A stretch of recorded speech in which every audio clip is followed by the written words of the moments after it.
What's up, everybody? Thanks for coming along and joining me for the first podcast that I'm doing. Today, we're going to be doing Alien Isolation.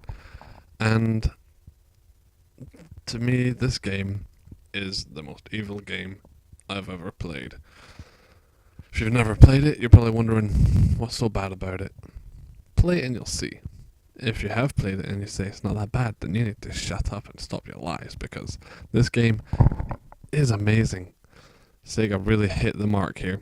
And it's a shame that they're closing down their California studio, stopping making console games, which, let's face it, sucks, because that means no more games of this caliber. But at the same time, it also means no more Sonics, which, let's face it, stopped being good after Sonic and Knuckles on the Mega Drive, I think it was. But anyway, we're here today for Alien Isolation, and this game is going to give me a stomach ulcer again. It's going to drive me insane. It's possibly going to give me a heart attack, because it's a bloody stressful game, and I highly recommend that everybody plays this. And if you played Colonial Marines, which I'll admit I didn't play that, I went by hype on that one, and I skipped it to play this, and I wasn't disappointed with this. But if you played Colonial Marines and you're thinking it's just another one of them, it's just another cash grab type deal, here's a little fact for you. Sega wasn't, well, the developers weren't allowed to go on record about this game after the flop that was Colonial Marines. They wanted to, but they weren't allowed to by Sega. So my feeling is if they'd released this before Colonial Marines, people would probably give them another chance. But, you know, one bad apple ruins the bunch, as they say. But still, we've got our childhoods and emulators and retro consoles. Anyway, this game is terrifying for two reasons. One reason is definitely because the xenomorph.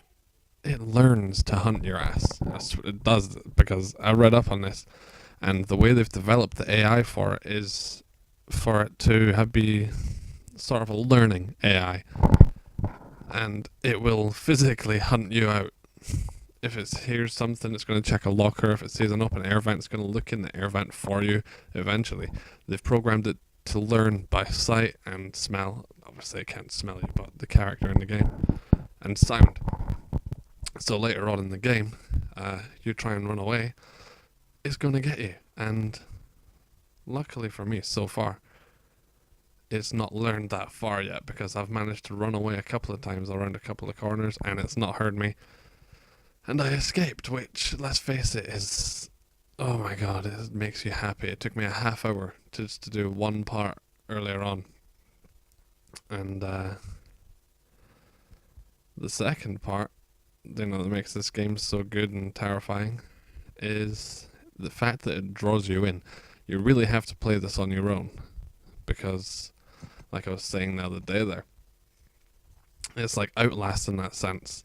It's a great game, but it's terrifying if you play it on your own. Maybe not terrifying, but scary at the least. And playing with a group of people just kind of takes away from that, because you're joking, you're talking, you're shouting, you're laughing. When you're on your own playing this, all there is you in the dark room with the motion detector that the alien can hear. So think about the stress of that for a second. Not only are you creeping around corners where you don't know if the alien's going to be behind you, above or below you, but if you're hiding in a locker and you've got it out, you're leaning back to look at the screen, and all you hear is bleep, bleep, bleep, getting faster and faster and louder, and you don't think to put it away. The alien hears that and is going to rip you out the locker. It's going to find you in the air vent, and it's going to eat your face off. So there's that. But the bad thing, I would say, is maybe I know that they decided that they didn't want to give everybody weapons in this game because the everybody wants a challenge nowadays, and challenge games, they expect, okay, we'll give you weapons that are overpowered, but we'll give you hardly any ammo that you don't need anyway. The guns that I've got the gun that I've got so far in this game is useless. The revolver, the bullets just bounce off of this xenomorph because I'm pretty sure that I've got a couple of dead-on shots with it and it's just done nothing to this alien. So they decided they're going to give us weapons, but very scarcely. I mean, if you play the DLC, if you get the Nostromo edition or if you just download it, you do get the flamethrower. I had a look at that the other day, even though I've not completed the main game yet. But the starting weapon you get is the revolver, which you have to find after killing 4 people with a hammer, which, let's face it, it's always fun, especially in space, because no one's going to hear you say, that's not how you do DIY. So, the main thing about this game that I have to reiterate for everybody who decided to skip it because of Colonial Marines, just think of your childhood. Let's face it, come on. Everybody played on the old Sega consoles, the originals. Alien 3, Alien Resurrection, thankfully don't think ever got made into a game, because I recently bought them all thanks to this game. I bought all the box set, not the Alien vs Predator though, because they were slight letdowns. I bought the original Alien quadrilogy, as they were calling it, and it's nostalgia. This game is just a complete nostalgia trip.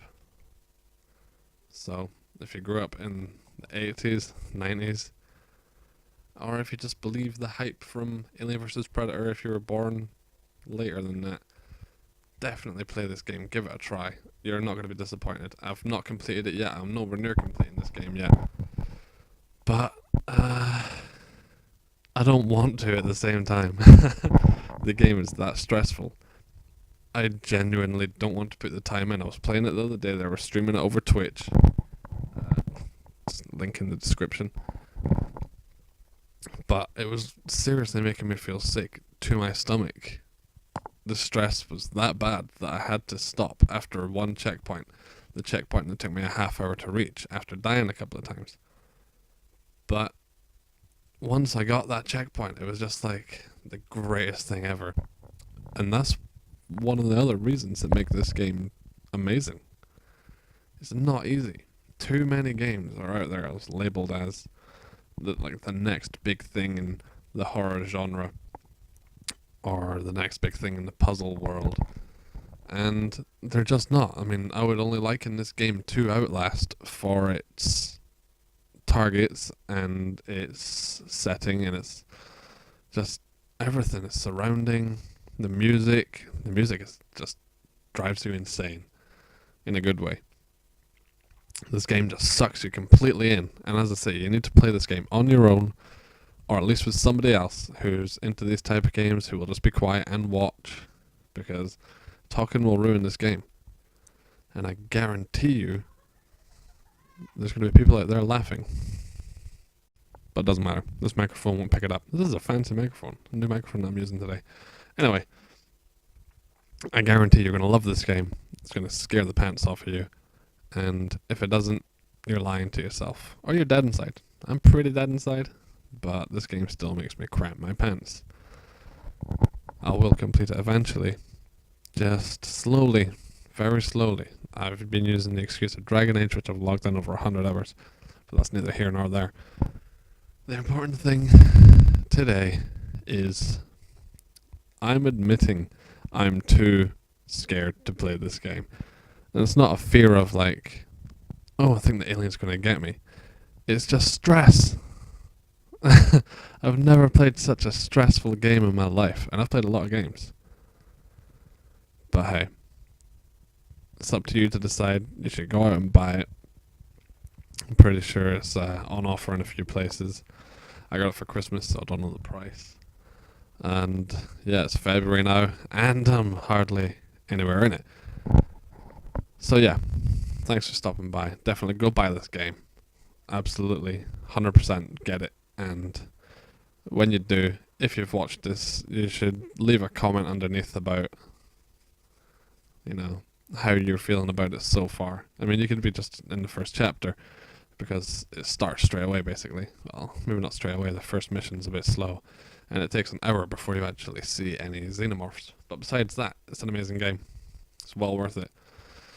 Anyway, as I just said, thanks for stopping by, thanks for listening. Don't forget to like, because I would appreciate that. Especially don't forget to subscribe, because, come on guys, I really need some more subscribers. I'm at 16 and I love those 16 subscribers so far, but I would love to get even more. Don't forget to share, and please comment, because I like to know what you guys are thinking about the content I'm putting up. Alright, thanks for stopping by.